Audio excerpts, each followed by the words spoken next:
Hi, നമുക്കൊരു പട്ടും അവിടെ എങ്ങനെ കട്ട് ചെയ്യാൻ നോക്കാം. ഇത് പിന്നെ നമുക്കൊരു ഇതിനായി തന്നെ വന്നതാണ്. ബ്ലൗസ് ഈമരില്ല, പട്ടും പാവാട തുണി മാത്രമാണ്. ബ്ലൗസ് പീസ് വേറെയാണുള്ളത്. ബ്ലൗസ് പീസ് ഇതാണ് വരുന്നത്. പിന്നെ അതിൻ്റെ ഷോളും. പിന്നെ ഇതിൻ്റെ ഞാൻ മേൽഭാഗം കര വന്നിട്ടുണ്ട്. മേൽഭാഗം ഇതുപോലെ കരയുണ്ടായിരുന്നു, അത് ഞാൻ കട്ട് ചെയ്ത് ഇനി കണക്കായ നീളത്തിന് കണക്കാക്കി വെച്ചു. ഇതിന് നമുക്ക് ബെൽറ്റിന് ഉപയോഗിക്കാം. പിന്നെ വേസ്റ്റ് റൗണ്ട് എത്രയാണോ അതിൻ്റെ അപ്പോൾ നമുക്ക് വേസ്റ്റ് റൗണ്ട് 40 40 × 3 അതിലെത്രയോ കിട്ടുന്ന അതും അതിൻ്റെ ഇപ്പുറം നമുക്ക് 4 വേണമെങ്കിൽ വേസ്റ്റ് റൗണ്ട് ഇപ്പോൾ ഇരട്ടി 4 ഇരട്ടി അല്ലെങ്കിൽ 3 ഇരട്ടി. ഇപ്പോൾ 3 ഇരട്ടി ഞാൻ എടുക്കുന്നത്.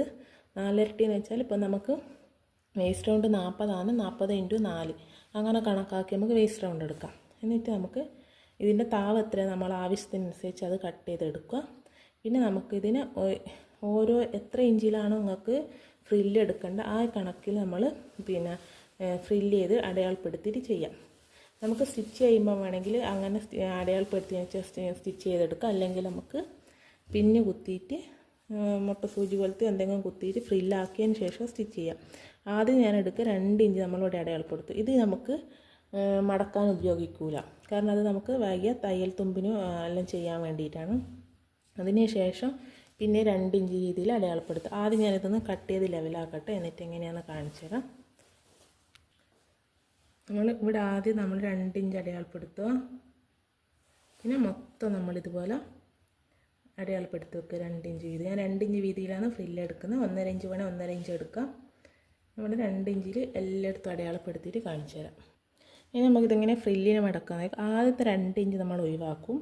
പിന്നെ രണ്ടാമത്തെ 2 ഇഞ്ച് ഉണ്ടല്ലോ, നമ്മൾ ഫസ്റ്റ് എടുത്ത് ഈ 2 ഇഞ്ച് നമ്മൾ ഒഴിവാക്കിയതിന് ശേഷം രണ്ടാമത്തെ 2 ഇഞ്ചും ഈ നടുക്ക് രണ്ടാമത് പിന്നെ മൂന്നാമത് ചെയ്ത 2 ഇഞ്ചിനെ അവിടെ വെച്ചതിന് ശേഷം അതിനെ ഇങ്ങനെ ഉള്ളിലോട്ടാക്കിയിട്ട് ഈ മൂന്നാമത്തെ 2 ഇഞ്ചിലേക്ക് നമ്മൾ മടക്കും. ഇതുപോലെ മനസ്സിലായെന്ന് കരുതുന്നു. ഇനി നമ്മൾ എന്ത് ചെയ്യും, ഇവിടെ ഒരു പിൻ ചെയ്ത് വെച്ചിട്ട് പിന്നെ അടുത്ത് ഈ 2 ഇഞ്ച് എടുത്തിട്ട് ഈ നടുക്കുള്ളതിനെ ഒഴിവാക്കിയിട്ട് മൂന്നാമത്തെ 2 ഇഞ്ചിലേക്ക് നമ്മൾ ഇതുപോലെ കൊടുക്കും.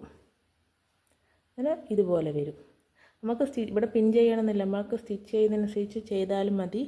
അടയാളപ്പെടുത്തിയതിന് ശേഷം നമുക്കിങ്ങനെ പിടിച്ചാലും മതി, അല്ലെങ്കിൽ നമ്മളെ ഫ്രില്ലിനനുസരിച്ച് ചെയ്താലും മതി. നമുക്കിത് സ്റ്റിച്ചിങ് വീഡിയോ ഞാൻ എടുക്കുന്നില്ല, ഇത് നമുക്ക് സ്റ്റിച്ച് ചെയ്തതിന് ശേഷം എങ്ങനെ ഉണ്ടെന്ന് കാണിച്ചു തരാം. നമ്മൾ സ്റ്റിച്ചിങ് എല്ലാം കഴിഞ്ഞിട്ട് പാവാട എങ്ങനെയാണ് വരുന്നത്. ഇന്നലെ ഇതിൻ്റെ ബ്ലാക്ക് നമ്മൾ ചെയ്ത്, ഗ്രീന് വരുന്നെടുക്കുക, ബ്ലാക്ക് ഡിസൈൻ, ബാക്കി എല്ലാ കളർ സെയിം ആണ്. ഇതിൻ്റെ ബ്ലൗസ് സ്റ്റിച്ച് ചെയ്തിട്ടുണ്ട്, അതൊന്നും വീഡിയോ എടുത്തില്ല, കുറച്ചും കൂടി പണിയുണ്ട്, അതുകൊണ്ടാണ് ചെയ്യാത്തത്. ഇപ്പം കുറച്ച് തിരക്കായതുകൊണ്ട് നൈറ്റിയുടെ